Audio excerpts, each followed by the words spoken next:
Let's get down to business. It's been another exciting couple of days here for the 2026 FIFA World Cup, and we continue to recap those matches and continue along in the incredible NSMA 2026 FIFA World Cup podcast. Welcome to everyone watching or listening around the world. I'm Spencer Thompson alongside Drew Williamson. Proud to be with you virtually from different parts of the United States.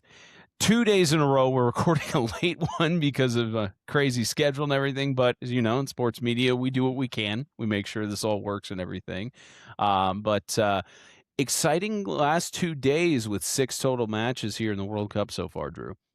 No doubt, no doubt. It's been incredible. Not gonna dive into it too much because obviously we're about to get into it. But it's been really interesting. Some results have been what I've expected, and then some really surprising. So it's been an exciting tournament so far.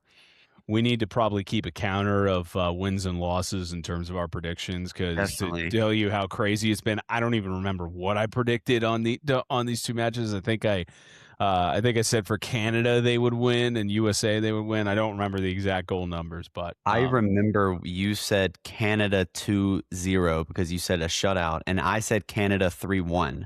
So we were okay. both wrong.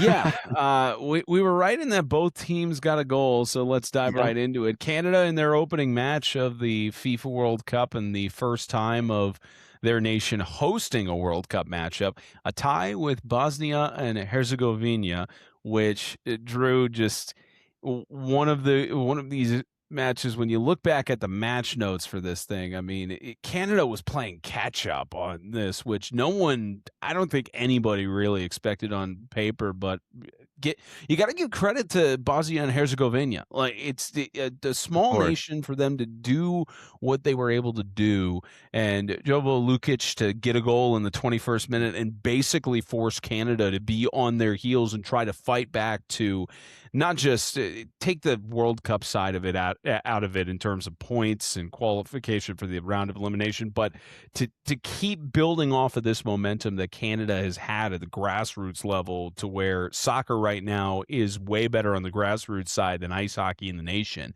Mhm. So this was one of those, they needed to give something for the rest of the youth to support and get behind, and I think Canada did that in a way, but certainly the boys that have the maple leaf on their flag are not happy with this result.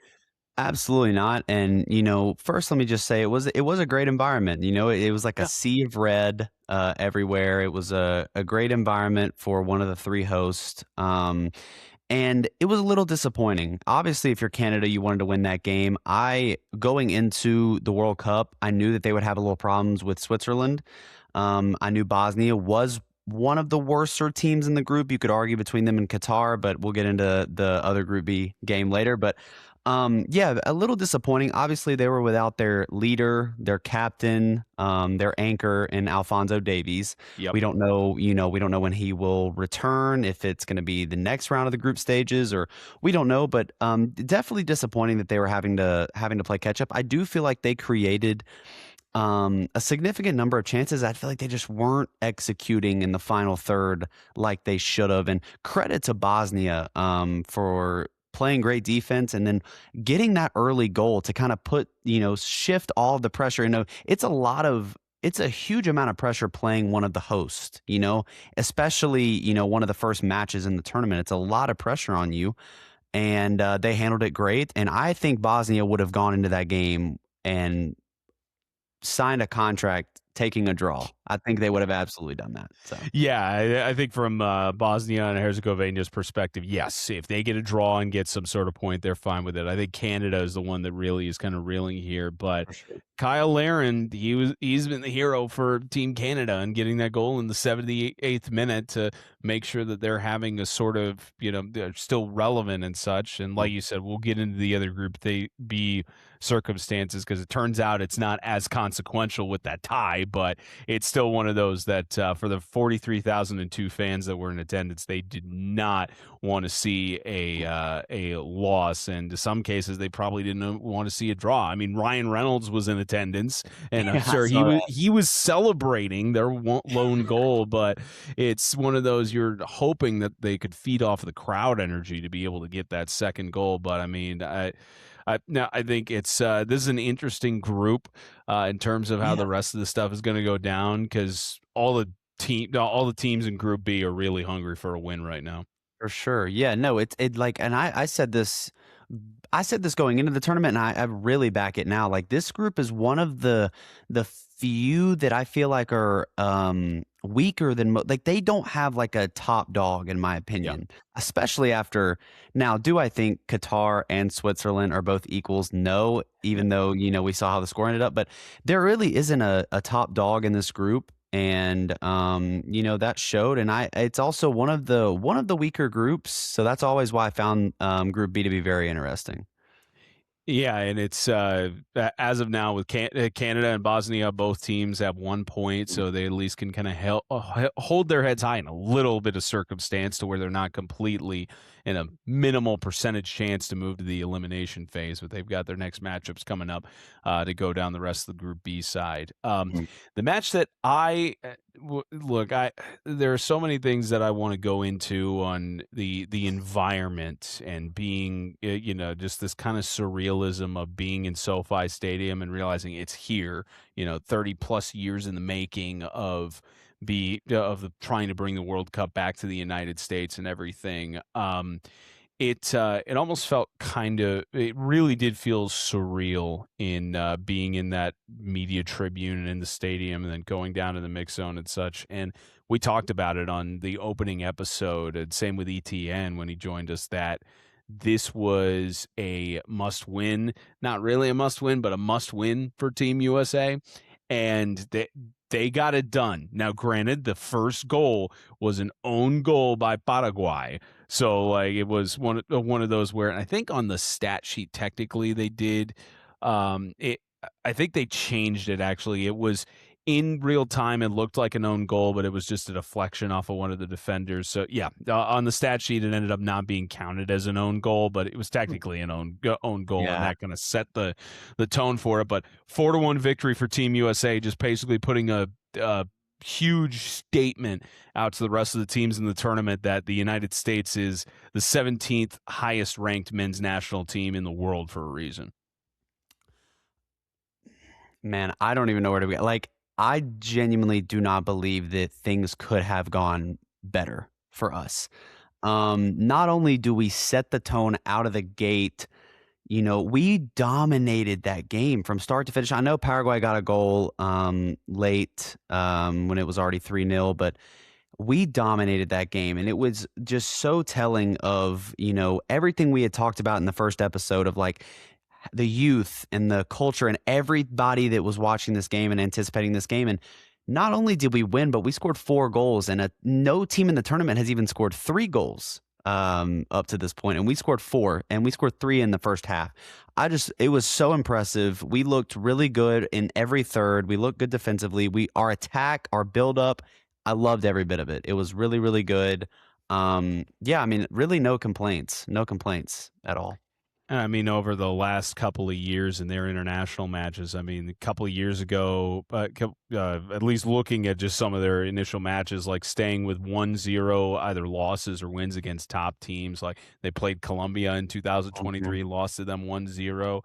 I mean, if I'm looking correctly, I'm pretty sure they had a win against Portugal and Argentina during their last couple of either friendlies or World Cup qualifiers on their path to try and get here. So people who are saying, well, Paraguay isn't necessarily a strength team, they are.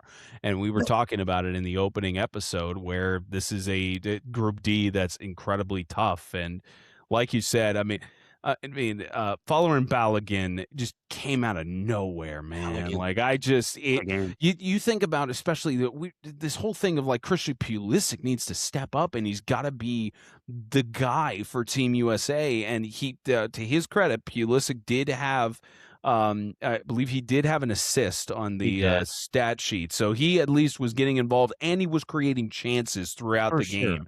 But still, one of those where Balogun decided to really step up, and it was one of many reasons why in the post-game press conference that everyone was just surrounding Balogun, trying to get as many questions in as they could, where the press officer had to eventually shut it down after a certain point because there were just so many people wanting to talk to this sort of breakout star for Team USA. Yeah, Balogun, I mean, first of all, the only player in the tournament so far to score more than a goal. And yeah, no, he played incredible. I know the first goal he scored was off of Pulisic assist, which was a great finish into the bottom right corner. And then his second goal, that shot could not have gone more top left corner. Yeah. It was beautiful. And I love that the World Cup and Fox Sports have added the like referee cam. I don't know if Yep. you've seen that, but like it's so cool to see like a view from like you're actually on the field. But yeah, no, that shot, he played amazing. And I just want to say I've seen a lot of comments on social media about people hyping this up too much. You know, everybody's like, "Oh my gosh, the US is great at soccer." And I've seen people be like, "Whoa, let's calm down. We played Paraguay." Yeah, everybody's acting like we just beat Spain or France. But like I agree with that. Like, yes, let's pump the brakes a little bit. Still got a long way to go. But at the same time, Paraguay's not a bad team. Right. Like let's say like they're not a bottom team in this tournament. They're, you know, I still think we should give ourselves credit. And I looked to make sure I was correct in this fact, but we have already scored more goals in this tournament than we did all of the 2022 World Cup. So, Yep. you know, we got to give some credit, but also, you know, remind ourselves that this is a long tournament and we have a long way to go. I mean, not even that. This is also the most goals that Team USA has scored in a World Cup match ever. So, Wow. like, they Know that. already made history on that front and haven't been able to knock up 4 goals on That's that amazing. respect. And I did talk with Matt Freeze in Mhm. the mix zone, and he had said he hadn't had a chance to review the footage on that one goal that went past him. Mhm. But I did get a chance to ask him because he's an economics major. Were there any stocks or mutual funds you would recommend investing in right now? And he laughed and said, hopefully Team USA. So he's hoping that more people, There even though you go. social media is kind of clouding about this. But I will say, and credit to Mauricio with that goal in the 73rd minute for Paraguay as well. I mean, I know it's a disappointing loss. First time they've been back in the World Cup for since 2010, and it's certainly not the way you want to start things out, and especially when the president of your nation is in attendance there too. For sure.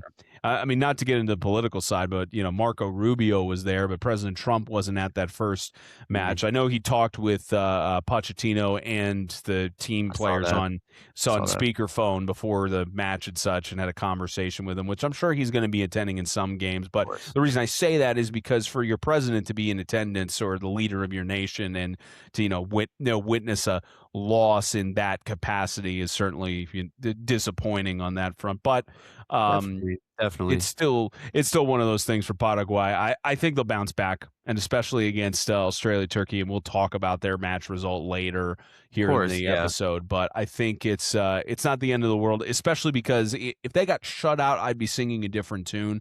But for them to still have this sort of fight in them and continue to go down the stretch is still pretty important.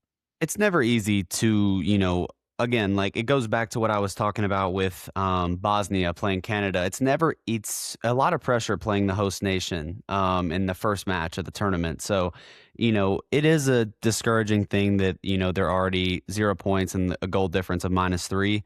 Nobody wants to see that. But the good news is for Paraguay is this group is so competitive. There really isn't, you know, a true power and there's really not a true Yeah. weakness either. So like I mean like we both have said that they can get results against Australia and against Turkey and it's I think there's room to worry but there's also not room to panic. So FIFA releases on all their final match reports the attendance numbers for a Mhm. match, and they go by scanned tickets. So literally Wow. tracking that metric, scanned tickets. It- Even with all the political noise and all the pricing out and stuff, you want to guess what that final number was on the attendance for the opening Team USA match, Drew? Tell me. I saw it somewhere but I completely forgot what the 70,492 believe it or for. not that's crazy. Yeah, for SoFi, that's around their capacity. It can be expanded to up to 100,000 for major mega events. Like typically in the NFL, its max capacity is 70,000. And I know they added like some standing rooms only and things like that. Mhm. But almost pretty much 70,500 people were watching this in stadium, and not to also include the record number of viewers on Fox. So this was the Mhm. most watched group stage World Cup match for Fox Sports in history, and Did the see that. second most watched FIFA World Cup match on Fox ever, only second to the final in 2022 for good reason. So all the noise about ticket prices and pricing people out and everything, people showed up. And they had something that they were able to cheer for and get behind that. Even in the glass barriers of the media tribune, that place was loud. And it's, I hope that Lumen Field, or Seattle Stadium as it's known during this World Yeah. Cup, is known as one of the loudest stadiums in the National Football League. I'm sure it's going to be the same thing when we get there in a couple of days for USA, Australia, and Paraguay has got their matchup against Turkey coming up, and should be a fun one there. So those were the 2-day matches that we did not recap directly because I was traveling up to Los Angeles for You've been a busy man yeah, the it's last been 24 hours. yeah, it's been busy, and we'll talk about that matchup with Qatar and Switzerland in a bit. But first thing I do want to cover is the a matchup between Haiti and Scotland. These two Mhm. nations have not been to the World Cup in decades. So you Mhm. could, and not only that, it was a smart move by FIFA to put this match in Boston, because around the Massachusetts area and in the New England section of the United States, there are a ton of people who either have Scottish roots or have come over from Scotland and live over in that area. Wow. And that brought 64,146 people out to Boston Stadium to see this matchup. And what better way for them to soak it in than a 1-0 game, which typical soccer score that you Mhm. have. And John McGinn scored that goal in the 28th minute to really set the tone in the first half. And from there, there was one yellow card Yeah. for Haiti for Bellegarde at the 39th minute, but they just did substitutions in the second half and really didn't put that much up on the scoreboard. So for Scotland, this was a statement win in their return to the World Cup in decades. Well, you learn something new every day because I didn't know that fact about Boston, the game being in Boston, and the Scotland, trace there. So Yep. that's really cool. Yeah, no, I watched this whole game, and honestly, I want to give Haiti their props because Haiti Yeah. honestly pushed Scotland to a point where I didn't think the game would go. Going into the game, I thought Scotland was comfortably the better team. It did not appear that way. I think honestly a fairer result would have been a draw. Haiti, played very aggressive. They were very, good with counterattacks and stuff like that. And Scotland had their backs against the wall for, a good portion of the match. I'm not saying Scotland didn't deserve to win. Yeah, obviously, they created probably slightly more chances than Haiti did, but it was a very evenly matched contest. But huge 3 points for Scotland. I will tell you why. I do not see their matches against Brazil or Morocco going in their favor. And like we know, 8 out of the 12 groups get a third place team in. That 3 points from Scotland is a huge piece if they are not able to get a result against Brazil and Morocco and possibly advancing to the round of 32. Yeah, and again, we've been talking about how some of these groups are tough in terms of teams trying to get to where they want to go. This Group C is dangerous, and we're going to talk about that with this Brazil-Morocco matchup later. But to your point about Haiti being the more aggressive team, you're on point. They had the majority of ball possession in the game, 52% to 48%. They tied in on-target shots at 2, but Mhm. they outshot Scotland on goal 15-9. Yeah. And not only that, they also had corners. They were close 4-3, still in favor of Haiti. They were outmetricked on direct and indirect free kicks, which that gets into the penalty side. But it was still they controlled possession the majority of the time, and they were getting more shots on net, and not Mhm. even just like by a 1-2 margin, but a whole 6 shots more for this Haiti offense or midfield, whatever you want to call it, Mhm. compared to Scotland. So you're right; they had a lot more of dominance on the pitch today, but it just didn't result in them getting a goal. Yep, absolutely right. I mean, I think again, like I want to give Haiti their props. They I don't know if is this their first time in the World Cup? I think this is their first time in the World Cup. I could be wrong, but This is their second. They were the first team from the Caribbean to actually make it to the World Cup, and that's actually a great question. Let's see, 80 World Cup appearances. To make sure I get the year right is what I'm looking at here. World Cup history.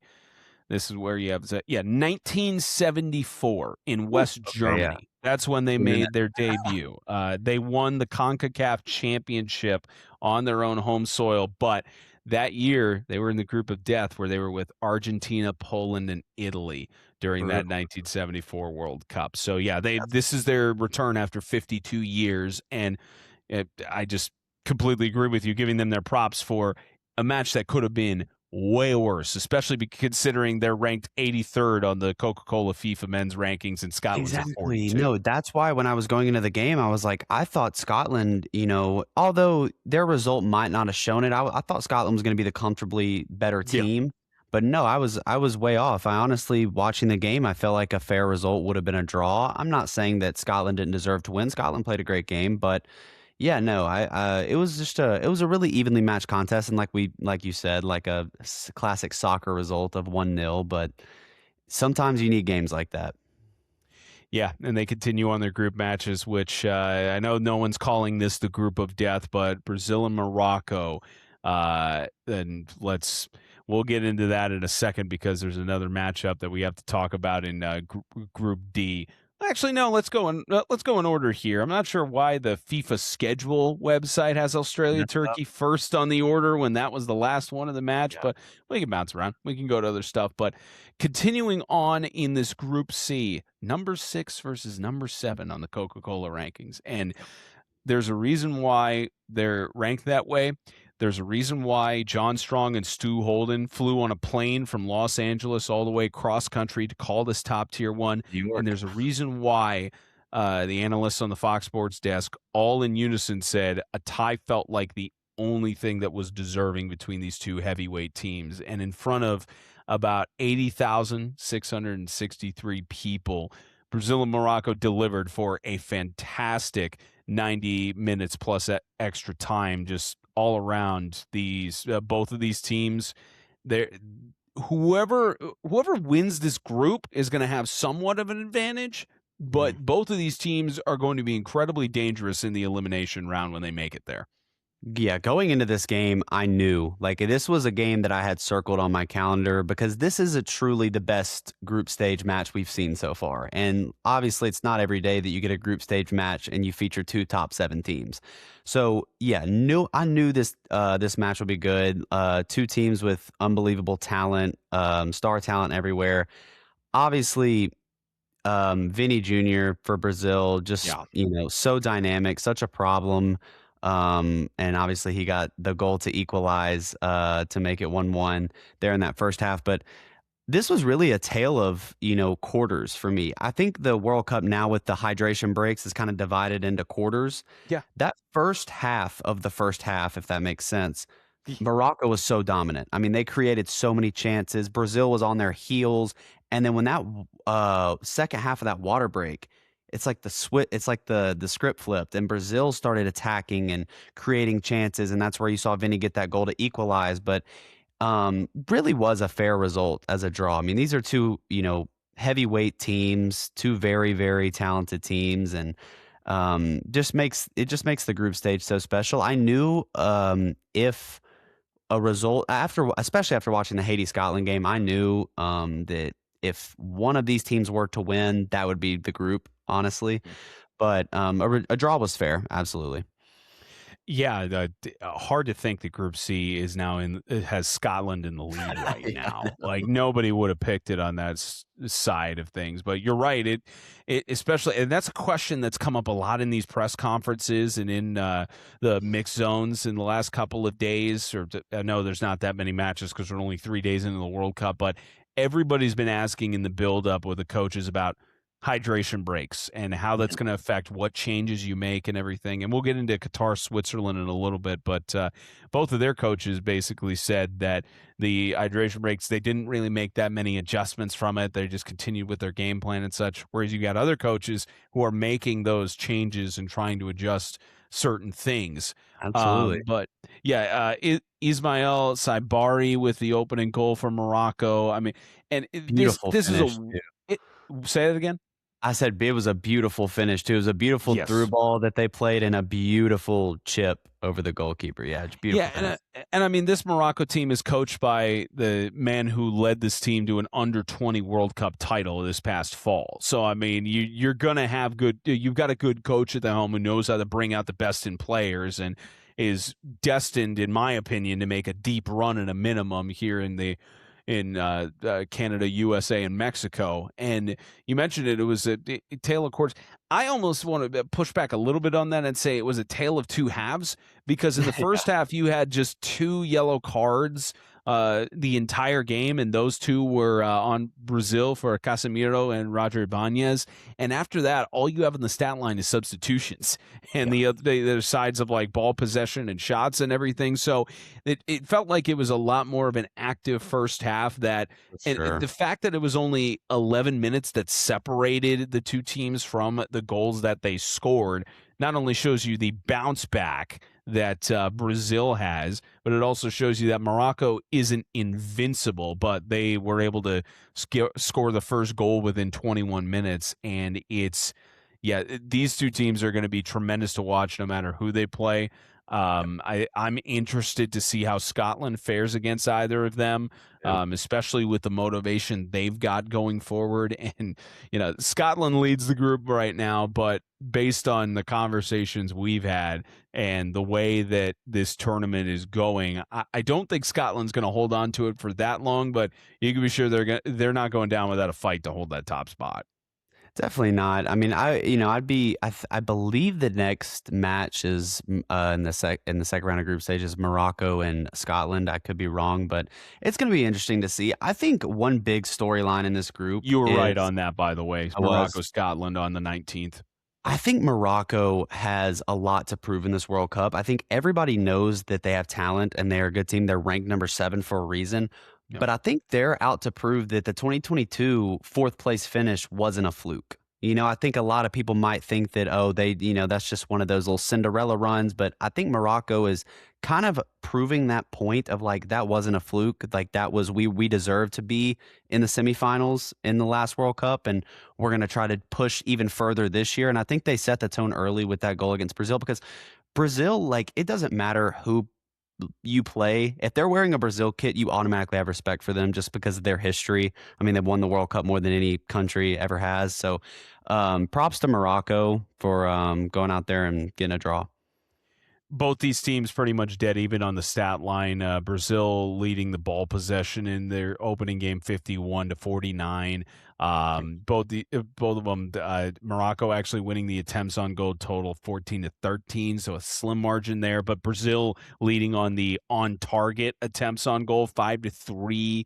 And corner wise, Brazil had a lot more set piece opportunities too, For 6-2. sure. So they had a lot more corner opportunities, and the fact that Morocco's defense was able to hold them down and not let them capitalize on it is just another aspect to how good Morocco's back line is and how good they are in those set piece opportunities. But like we said on the 19th, you've got Scotland and Morocco and Brazil and Haiti facing off in their Group C matches, and it'll be an interesting one to see how it goes Sure. down for who's going to take Group C in a way or try to take a stranglehold on that, especially with it being a 3-point to 1-point situation between Morocco and Scotland. All right, so continuing along with the day, the match that I was fortunate enough to be on site on in the San Francisco Bay Area, Qatar and Switzerland, and I tell you, this is, if you like hefty defense, I mentioned this on the AIPS hotline where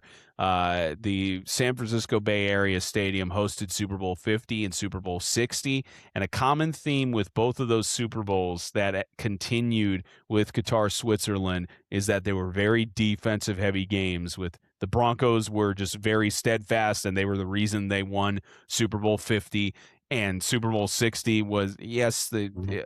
yes, there were 13 points let up by the Eagles in that one, but it is still one of those Super Bowls where their defense was able to hold out at the end. And this was traditional back line, just staying steadfast in San Francisco. Like, you had the first goal of the game was on a penalty kick, which it was one of those needless fouls. You didn't have to do that in the box, but it happened anyway. And 70 minutes in, that was scored.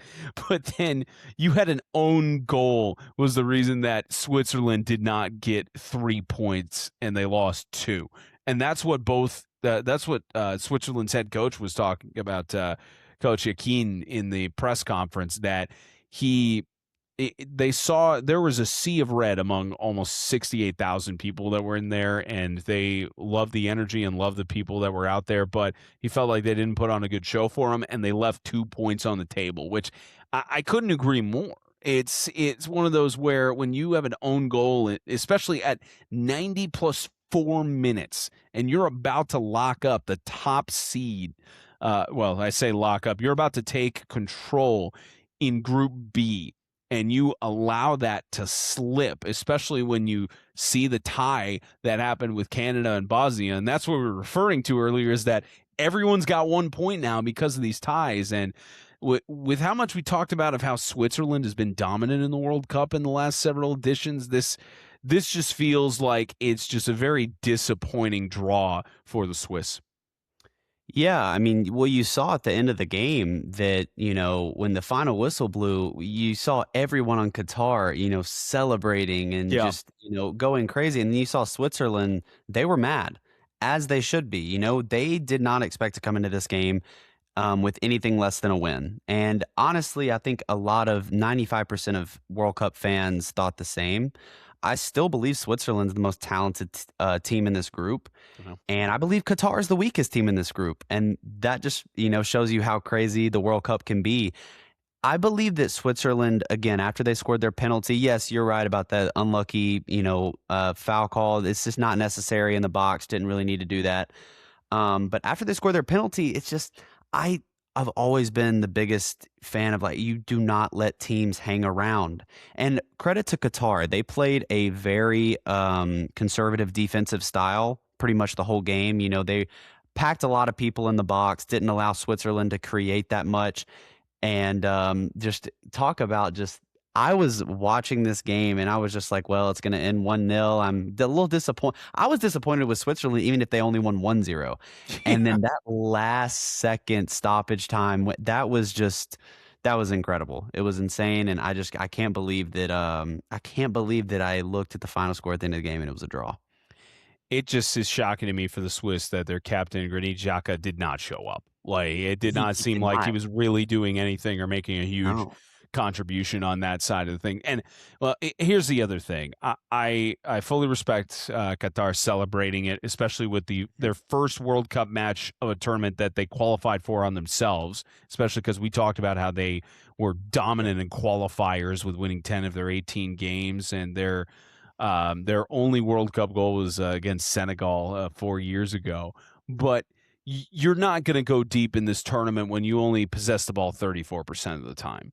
You're for not sure. going to go deep in this tournament when you have 6 shots and 3 of them directly on goal. You're just not. And when you are outscored pretty much on all of those things on the stat line, like Switzerland had 26 shots, 7 on target. They had 10 corners to Qatar's 3, and it's just it's just one of those that, again, Switzerland, I agree with you. They seem like the most talented team in this group, especially how Canada couldn't get things locked up against Bosnia.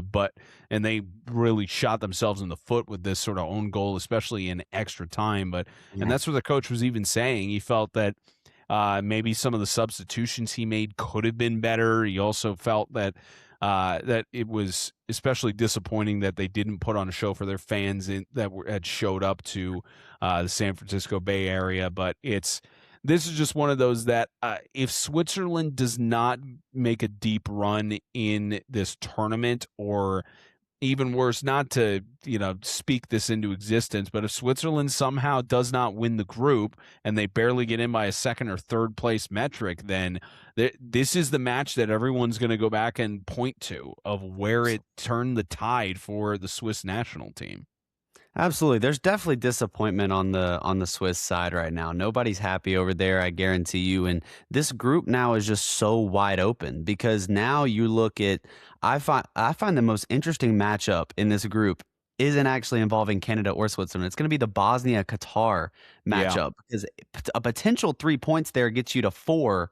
And that almost will guarantee you a spot in the round of 32. And also, depending on what happens between Canada and Switzerland, this is a really, really interesting group now because all the goal differences are the same.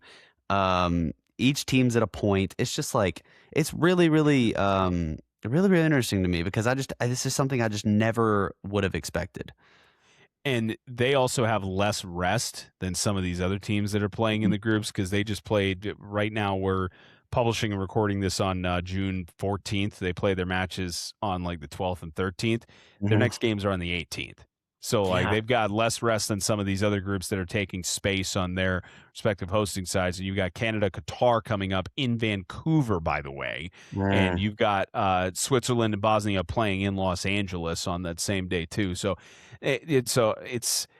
this is Group B is now starting to get interesting in a way Really. because of this result, and everyone's got a point. And you're right, the goal differential is especially huge on that because it's on the first tiebreakers at your points, but then you start going down the goal differential, you get into yellow cards, red cards, and all that other aspects, Oh which none yeah. of them have gotten any red cards at this point, so that's not a factor. But it's when you're only getting cards on the stat line and you're only making contributions on the tie side and at least giving yourself 1 point.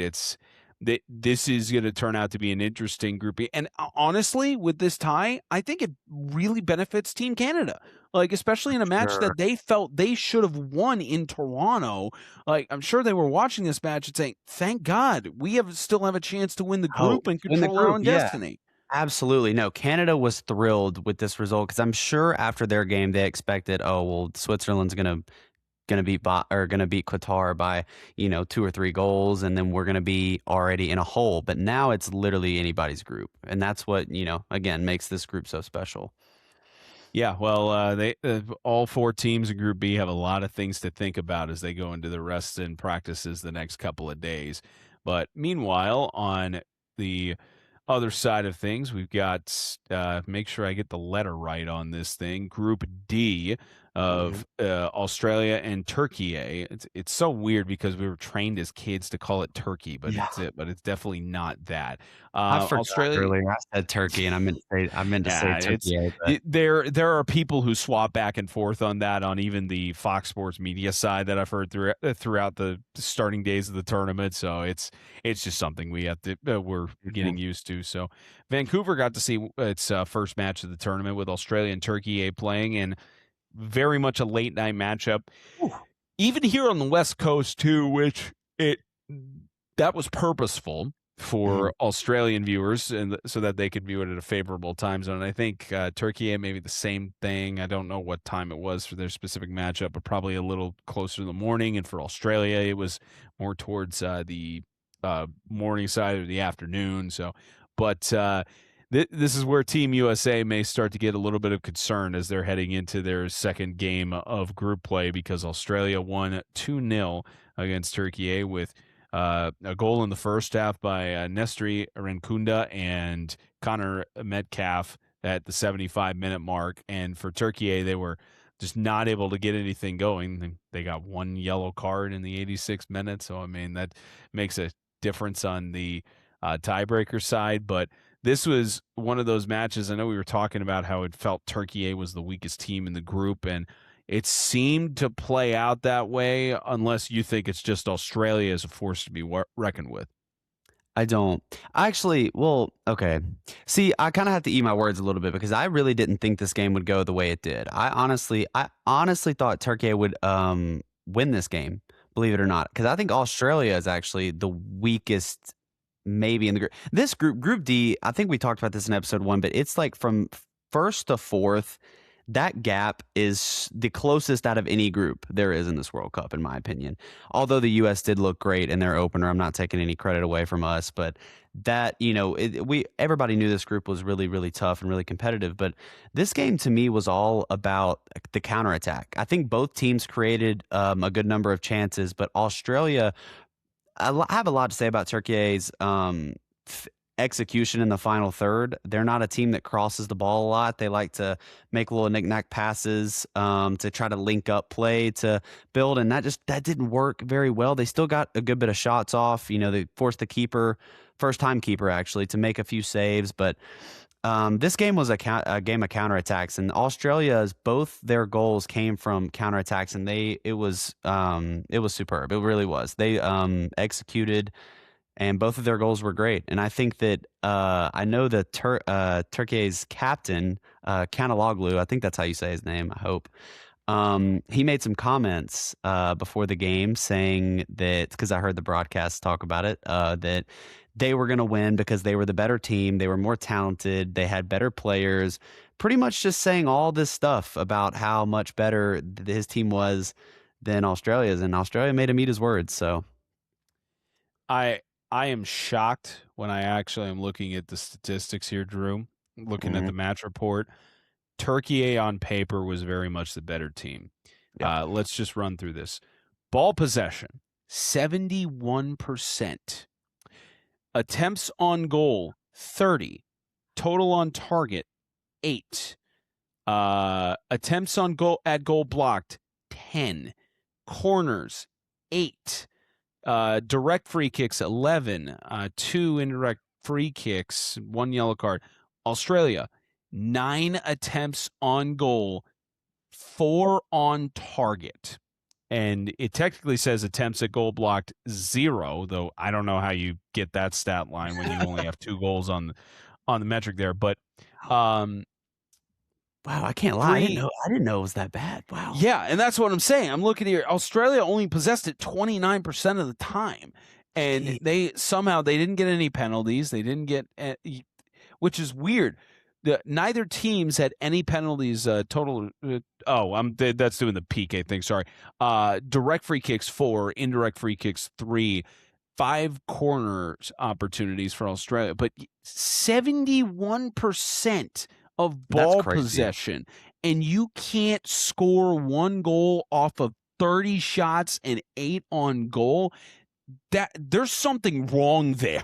Like there Yeah, no, is something I very completely wrong. agree. Their execution in the final third was very poor, and I think that they know that, and I think they tried to change a few things. They tried to get more wide. They like to play a lot of inside passes, kind of link up, but credit to Australia's defense. They were ready for that, and I mean, yeah, like you said, there is something wrong. You don't 30 shots and you're putting you there's and you score no goals, there's something wrong. And especially I did not realize, like, I watched the whole game and I did not realize that it was 71% to Yeah. 29. That is shocking. It really is. Yeah, that's where I just look at that, and yeah, it's I haven't had a chance to listen to the Turkey head coach's press conference, but I'm sure that sort of thing was brought up a lot in terms of for all intents and purposes, they dominated the game on the pitch, and Yeah, the fact that they were not able to score even a goal on there, and Australia was able to get 2 of them off of 9 attempts on goal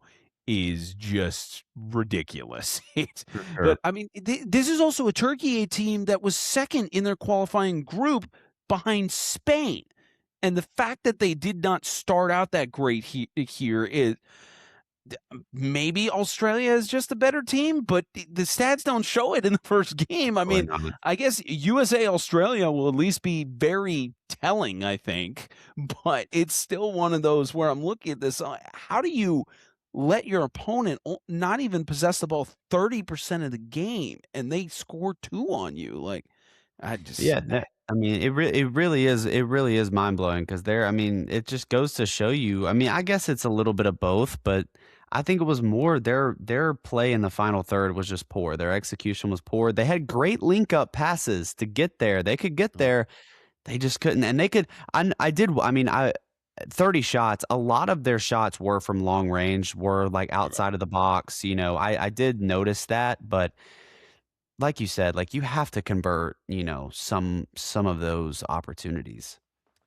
I tell you, and for an Australian team that had their head coach resign after they were struggling in the Mm, qualification for this World Cup, for a team that twice in the World Cup they haven't gone past the round of 16, they're starting to look like they have some sort of momentum to be for able to sure. build off of. But it's still with both Australia and Team USA having dominant fashion in their opening games in this World Cup. It's going to be tough. And one footnote for you that you might enjoy: out of all the stadiums that are being used here for the FIFA World Cup, Mhm. Vancouver is the only one that keeps its original name, BC Place Vancouver, because that's British Columbia Place, and it's not a sponsor. So Oh, as okay. far as I'm aware, let me just double check and look at Mexico. That Yeah, makes no, sense. Mexico City Stadium, Guadalajara Stadium. That all the other ones have either sponsors or that. Wow, how about that? Um, yeah, they all have the other things on there. Oh, I guess technically, Estadio Monterrey is. I guess technically that one also counts. So there's two. There's one in Mexico and one in the United States. So How fun about that? footnote for you there. But How about that? yeah, Turkey and Paraguay, they play in San Francisco on the 19th, and as do USA Australia for Group D. So It that's at least makes it makes for a really interesting match, with us in Australia on Friday night. I can't wait for that. That's gonna, a yeah.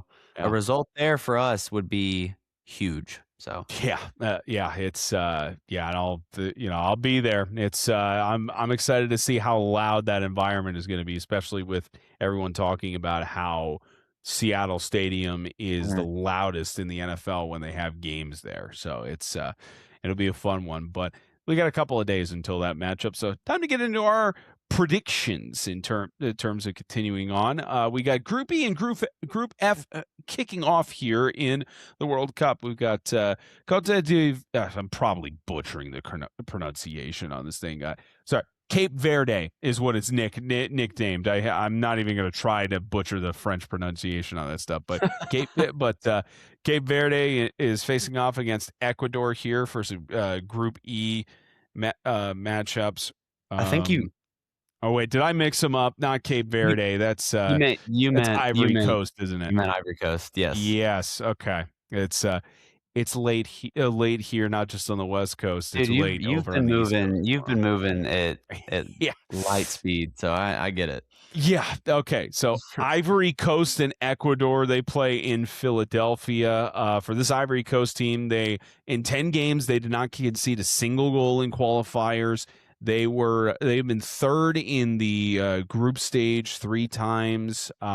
This is it's interesting too because they have no domestic league players on this Mhm. Ivory Coast squad. So nobody plays in the Ivory Coast League. It's a lot of folks who are over in different parts of the world, which granted it's hard to recruit from those places when you have a guy like Diomande from Yes. Liverpool who's tremendous, and you got Frank Kessie who's strong in the midfield. But Ecuador, another one of those teams that they have one group win in three World Cups, and they made it to the round of 16 once in 2006.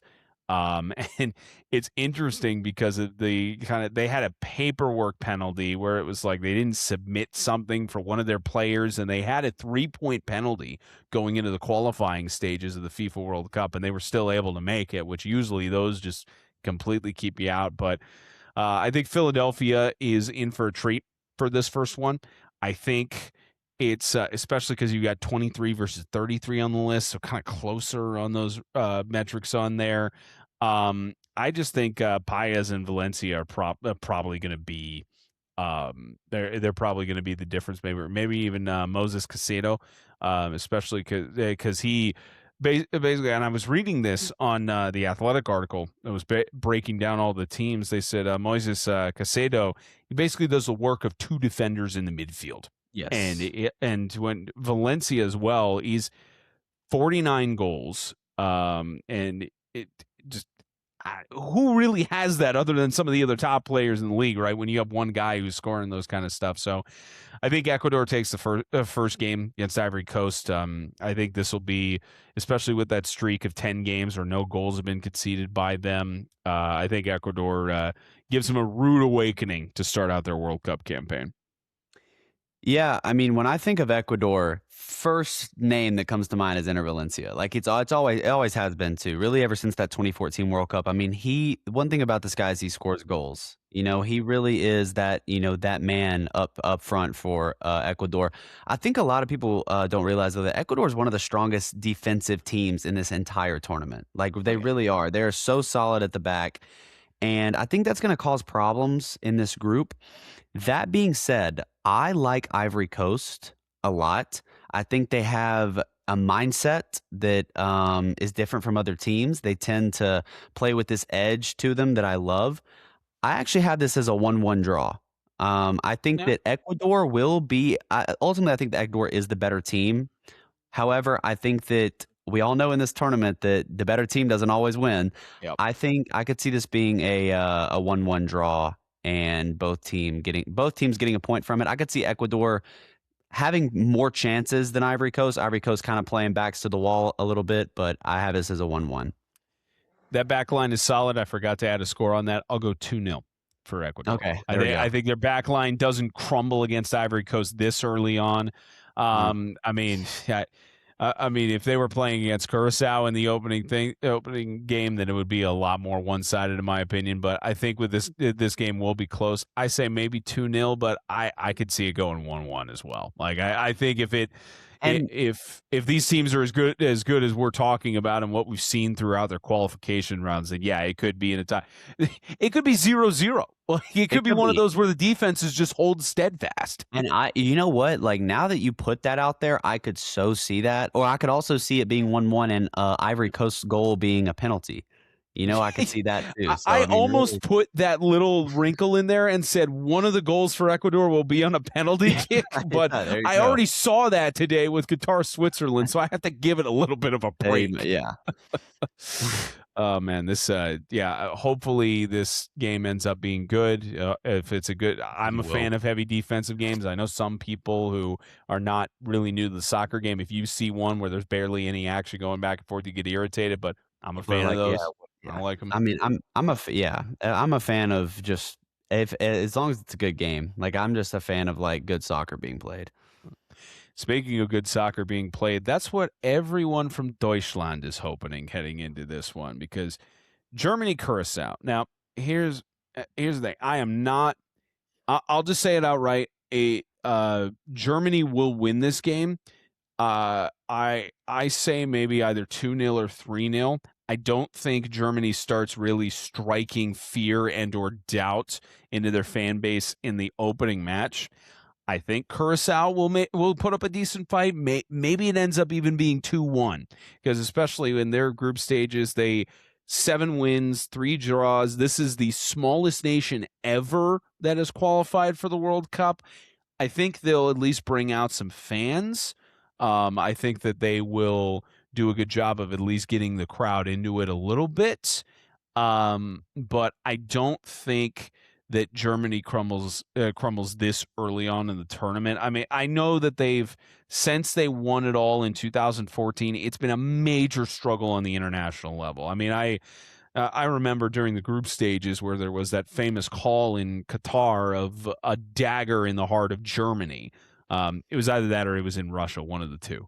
But it's I mean, part of me wants to say that the fact that also Manuel Neuer took a 180 on his retirement campaign, that for him to do one last World Cup, it's insane to think about. And that's where I'm looking at the camera and saying, Tim Howard, why didn't you do the same thing? Because it would have been great if you were that. Matt Freese is good. Sure. He had some good moments in between the pipes against Paraguay, but if we could have Neuer and Tim Howard back in this World Cup, that would be great. But obviously, it's not going to happen. It's too late at this point. But anyways, I'm going on too much. I think Germany wins like 2-0, 3-0. Maybe Curacao gets a goal here, especially because they've qualified. This is their first time, but I think they're going to have their struggles, especially with the top tier team that they're facing against. Yeah, no, definitely. I mean, I think this is definitely one of the younger Germany teams that we've seen in previous, World Cups. Obviously, in 2014 they were loaded. Yep. That had Thomas Muller, Sami Khedira, all the big name players for Germany, and this is a lot younger version of them. They're still Germany at the end of the day, and I also think who they're playing is important. Curacao is not that solid, and especially against a team like Germany. I actually have this game going heavily in Germany's favor. I have this as a 4-0 win to Germany. Yep. Because I just think that, like you said, I don't think they'll strike fear into their fan base yet. I am not saying that Germany is, a top, because they really aren't as good as they used to be. They've had international struggles since their World Cup win in 2014. However, I do think they'll come out strong in their opening game in this group, because I think they know that Curacao is the weakest team in this group, and I think they'll want to set the tone. And so I truly believe that this will be a 4-0 Germany victory. Weakest team in the group. You think Curacao is the weakest team in the tournament?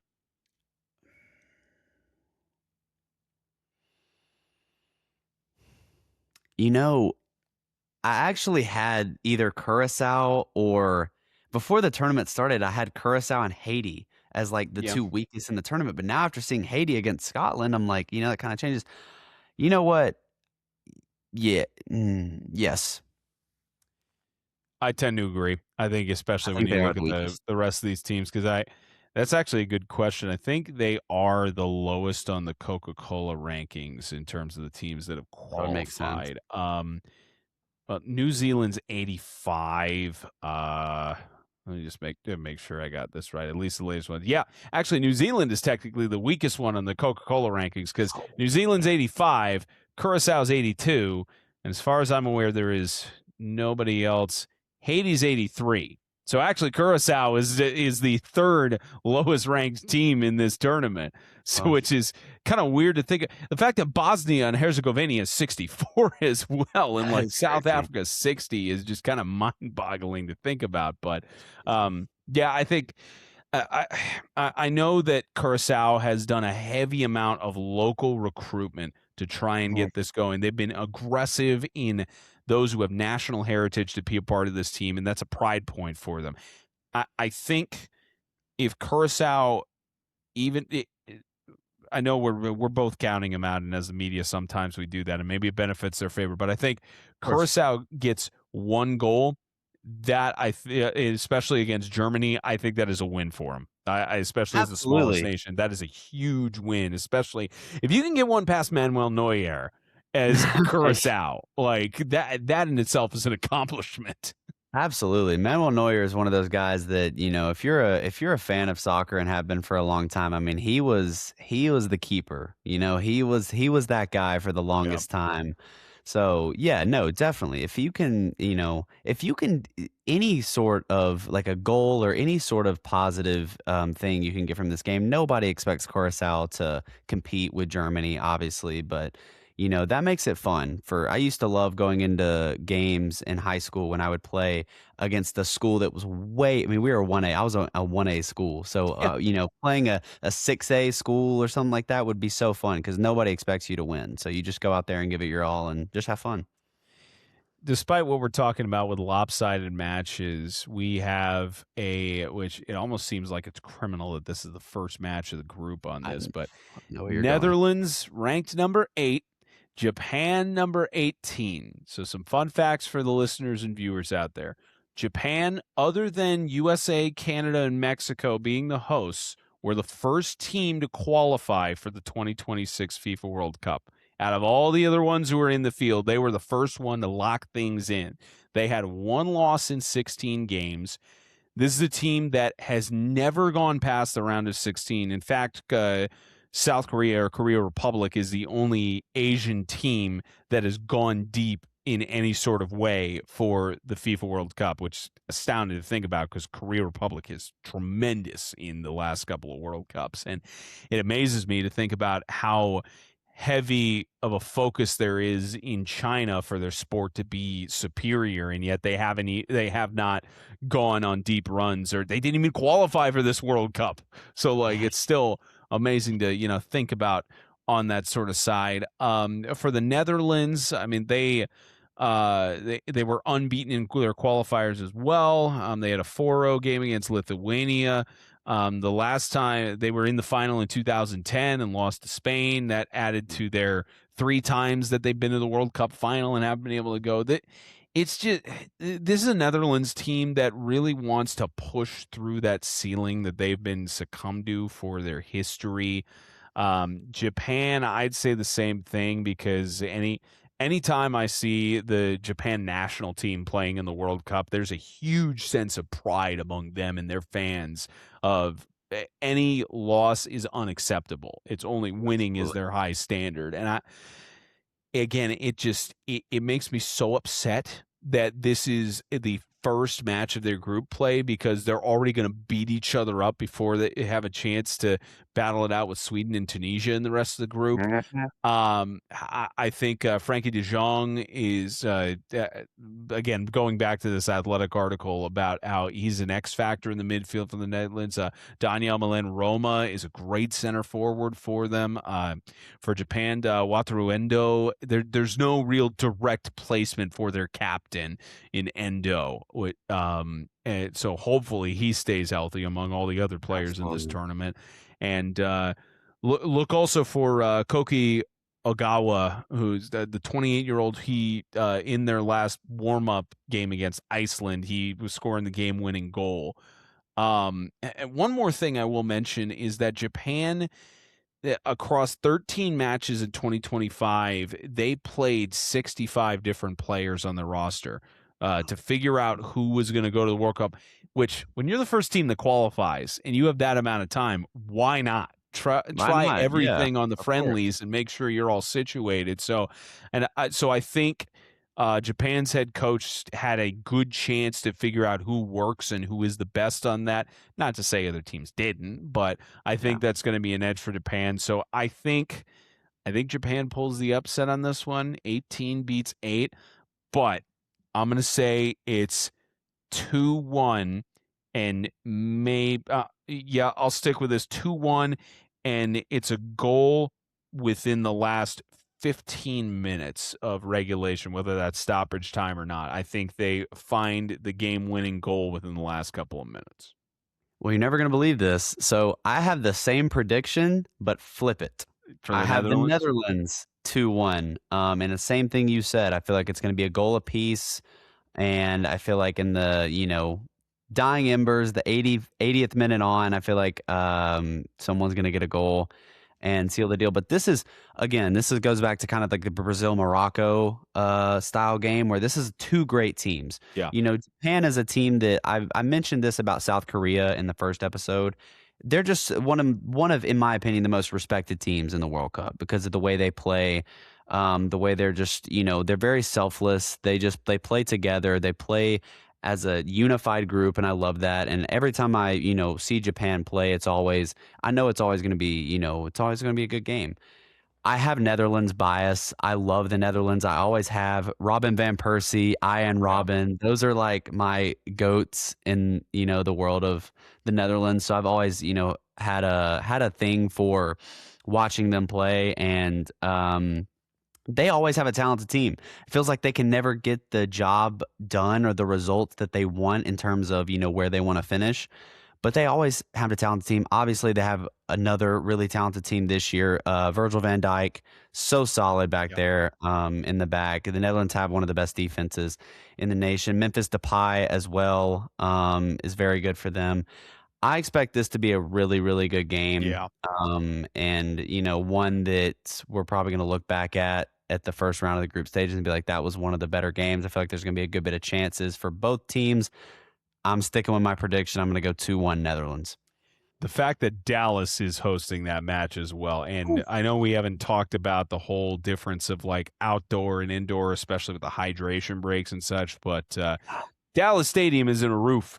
and they are literally putting those black curtains on the side windows to block the sun from coming in to any of the players and such. So you've got at least a level, even playing field on that side. But it was hot in at Levi.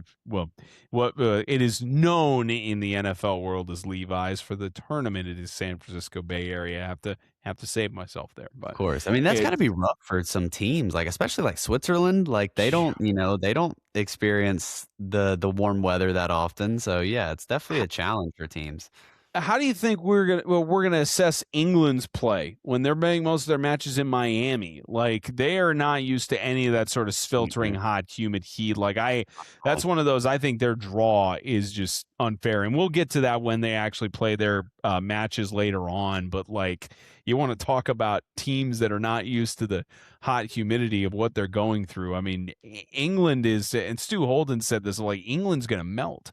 They're not going to be able to survive, especially going between Miami and Mexico, especially in Mexico City with the high elevation and such. It's just the advantages, disadvantages, right? You just try to work through the punches and work through what you can do. And we got one more match that's going on here on this Sunday, Sweden and Tunisia. Sweden, this is one of those where I don't want to say backpedal, but it's because it seems condescending, but that's really what they did. They didn't win in the first 6 qualifiers they had. They got a 3-2 victory over Poland. In terms of their World Cup history, they have one time that they got 3rd and 4th place. One of the last times Brazil won the World Cup, it was in beating Sweden in the final. And when you talk to most people who know the Swedish national team and follow them pretty well, this is probably the best generation for Sweden in a long time on their national team. But you've got on the other side with Tunisia, they have 3 wins in 6 appearances in the World Cup, and all of those are only in the group stages.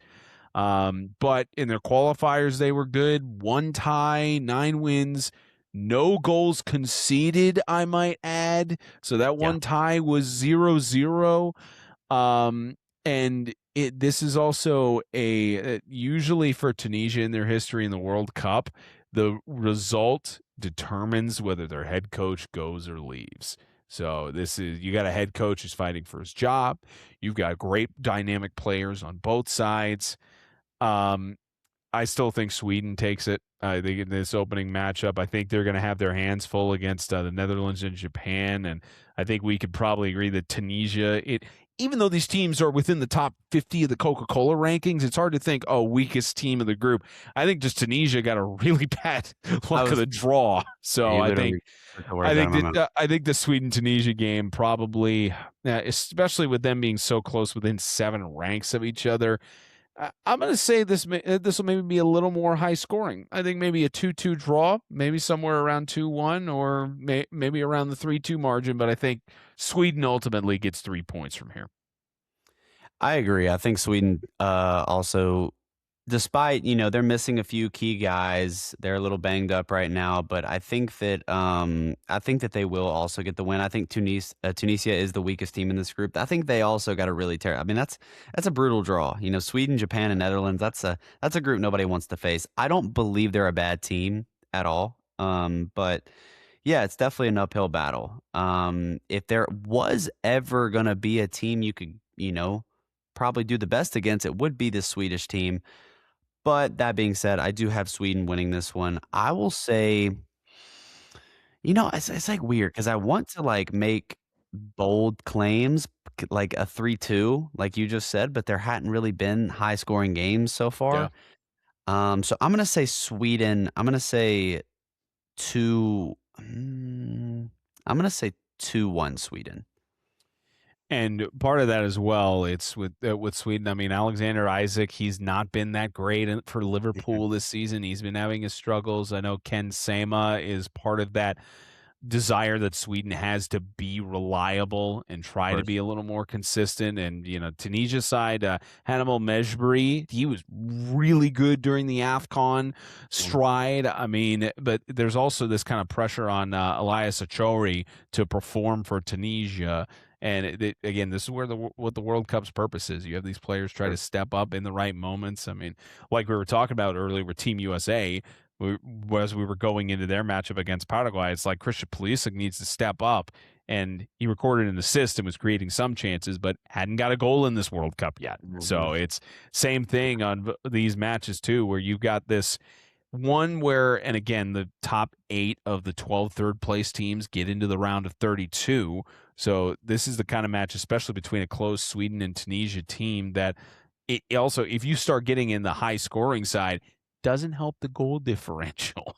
It No. now if you start scoring to make it like a 3-2 or something like that, okay, you're just at -1. It's at least somewhat manageable, but it's still one of those where, okay, you got to beat somebody by a minimum of 2-0 to get Yeah. yourself in a positive position. So I think this should also be a good one, I think, especially for Group F, which is another one of those where, yeah, there's a bigger gap between 8 and 45 on the end. I know we've talked about how this group, the Team USA is in for Group D, that one is also pretty close within the rankings because there's still a gap between 17 and 41 on that aspect. But I think between Group D and Group F, whoever escapes that group as the top team is probably going to make a deep run going into the elimination round.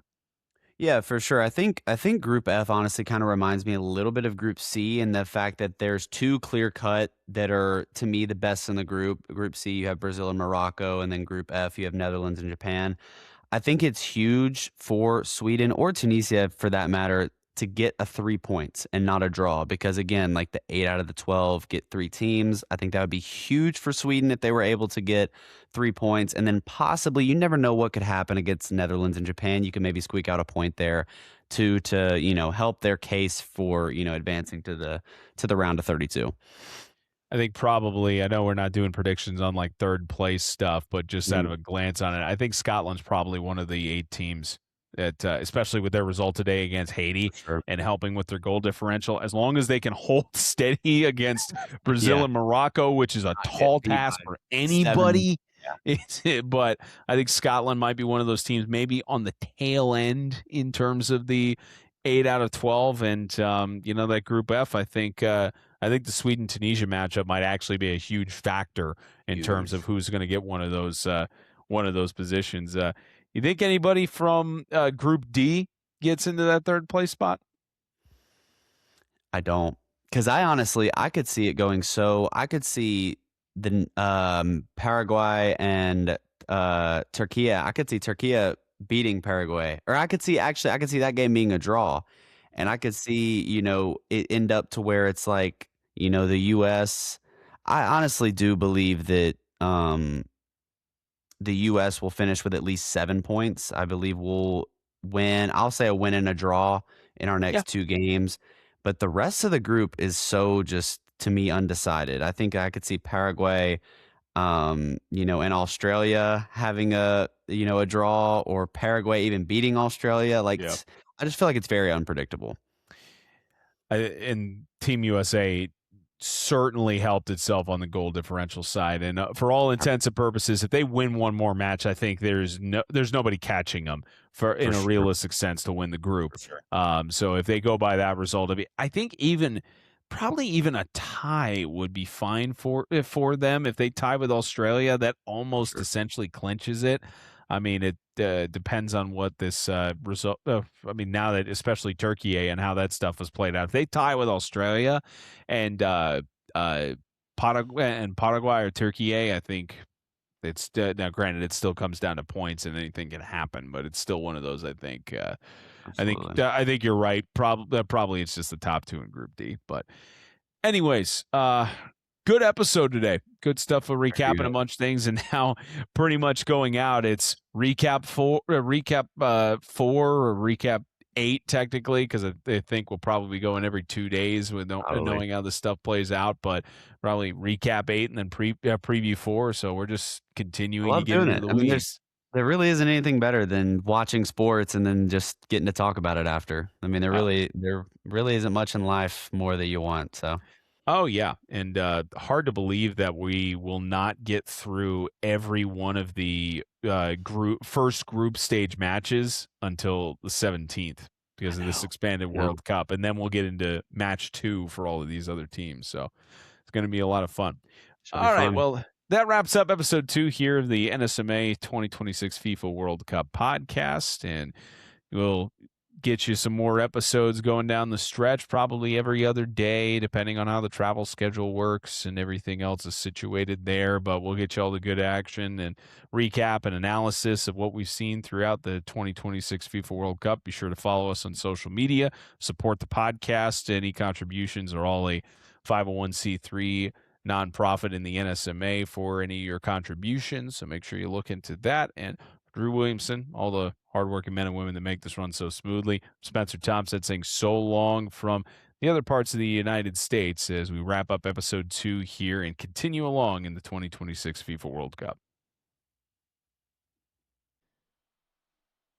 Hey there, thank you so much for listening or watching the NSMA 2026 FIFA World Cup podcast. A special thank you to our Platinum Insiders, the Banzet family, Robert Eggleston and Jason Edmonds, for their support of the podcast. If you'd like to support the podcast and my journey to the 2026 FIFA World Cup, the link is in the description. Not only are all donations potentially tax deductible, as the NSMA is a 501c3 nonprofit, but you also can get your name here on this graphic in the description, and you could get some exclusive behind-the-scenes content. Appreciate those of you who have donated so far, those who are going to donate, and hope you enjoy the rest of the podcast during the 2026 FIFA World Cup.